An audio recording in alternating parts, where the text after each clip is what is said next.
చాలా మంది కోట్ల రూపాయలు సంపాదిస్తారు. కానీ ఖర్చు పెట్టాలన్నా దానం చేయాలన్నా వెనుకడుగు వేస్తుంటారు. కానీ కొందరు మాత్రం సంపాదించిన ఆస్తిలో ఎక్కువ శాతం అనేక స్వచ్ఛంద సంస్థలకు భారీగా విరాళాలు ఇస్తుంటారు. ఇలాంటి కోవకు చెందిన వారే ప్రముఖ పారిశ్రామికవేత్త, టెక్ దిగ్గజం HCL వ్యవస్థాపకుడు శివ నాడార్.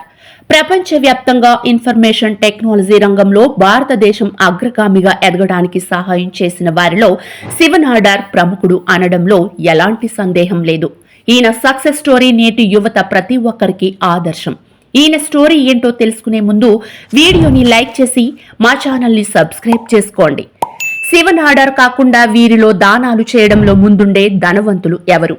1 అంబానీ, 2 అదానీ. మీ ఆన్సర్ ని కామెంట్ బాక్స్ లో కామెంట్ చేయండి. శివ నాడార్ తమిళనాడులోని తుత్తుకూడి జిల్లాలోని తిరుచందూర్ దగ్గరలోని ములైపోజి అనే పల్లెటూరులో పుట్టారు. కోయంబత్తూరులోని PSG కాలేజ్ ఆఫ్ టెక్నాలజీ నుండి ఇంజనీరింగ్ పూర్తి చేసిన తర్వాత నాడార్ 1967లో పూణేలోని వాల్చంద్ గ్రూప్ కూపర్ ఇంజనీరింగ్ లో కెరియర్ ప్రారంభించారు. అనంతరం ఢిల్లీ క్లాత్ మిల్స్ డిజిటల్ ఉత్పత్తుల విభాగంలో ఉద్యోగానికి మారారు. ఆ తర్వాత 1975లో తన స్నేహితులు సహోద్యోగులతో కలిసి మైక్రోకాంప్ లిమిటెడ్ అనే పేరుతో తన సొంత వెంచర్ను ప్రారంభించారు. కంపెనీలో అతిపెద్ద వాటాదారు అయిన నాడార్తో సహా కంపెనీ ప్రారంభమైనప్పుడు ఆయనతో పాటుగా 8 మంది మాత్రమే భాగస్వాములు ఉన్నారు.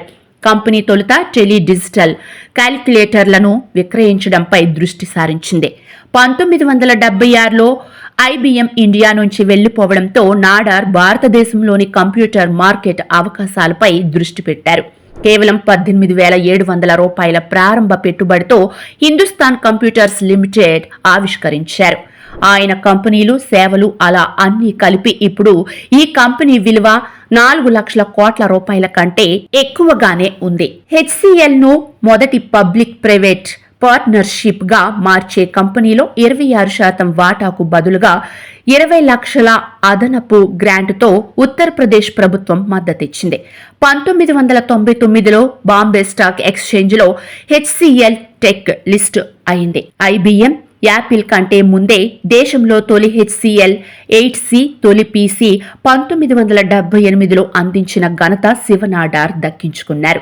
సొంత యాజమాన్య హార్డ్వేర్తో హార్డ్వేర్ కంపెనీగా ప్రారంభమైన పర్సనల్ కంప్యూటర్ కంపెనీగా రూపాంతరం చెందింది. తొలి ఏడాదిలోనే 10 లక్షల రూపాయల అమ్మకాలతో 1979 నాటికి 3 కోట్ల రూపాయల విలువైన కంపెనీగా నిలిచింది. అంతేనా? ఐటీ రంగం, ఐటీ సేవలను ప్రాధాన్యతను అప్పట్లోనే పసిగట్టి ఇందుకోసం సింగపూర్కు మారారు. అంతర్జాతీయంగా తన వ్యాపారాన్ని విస్తరించారు. బ్లూంబర్గ్ ప్రకారం 2022లో సంస్థ $11.5 బిలియన్ల ఆదాయాన్ని సాధించింది.